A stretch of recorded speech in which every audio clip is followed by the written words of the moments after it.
দিয়েছি 1 cup.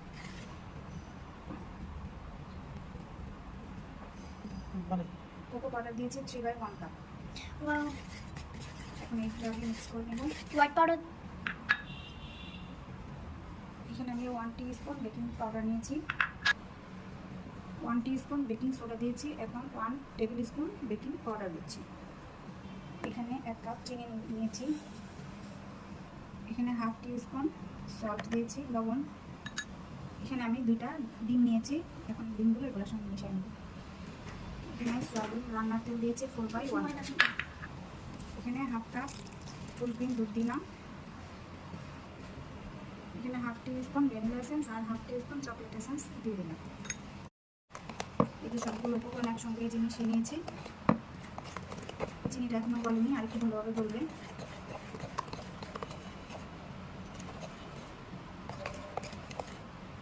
Three by 1 cup কুসুম গরম দুধের সাথে 1/2 টেবিল স্পুন কফি পাউডার মিশিয়ে এখানে দিয়ে দিলাম।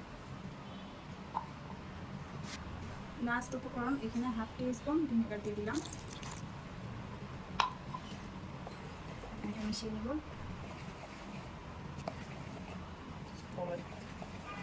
সবগুলো উপকরণ মেশানো হয়ে গেছে। এই যে এই হাঁড়িটাতে আমি কেক বসাবো। এটার নিচে আমি ফয়েল পেপার সুন্দরভাবে বিছিয়ে দিয়েছি আর তেল ব্রাশ করে দিয়েছি। হাঁড়িতে কেকটা আমি ঢেলে দিয়েছি।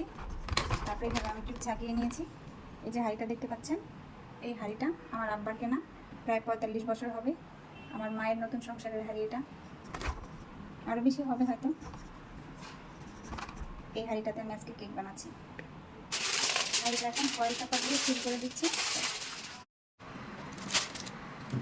কেক আলহামদুলিল্লাহ খুব সুন্দর হয়েছে।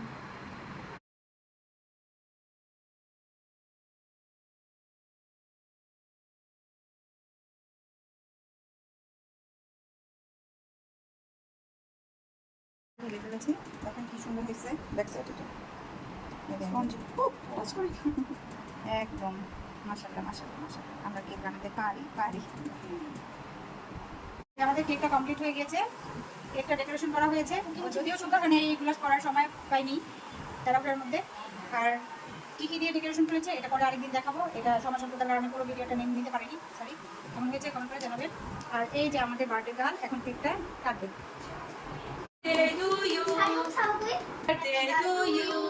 Happy birthday, happy birthday, happy birthday, dear Madiha. না আমাকে দিও না, বাসিকে দাও, বাসা বাড়িতে দাও। Good. তুমি খাও। সবাই দোয়া করবেন আমার বার্থডে গার্লের জন্য। 10 বছরে পদার্পণ করলো। আল্লাহ হাফেজ।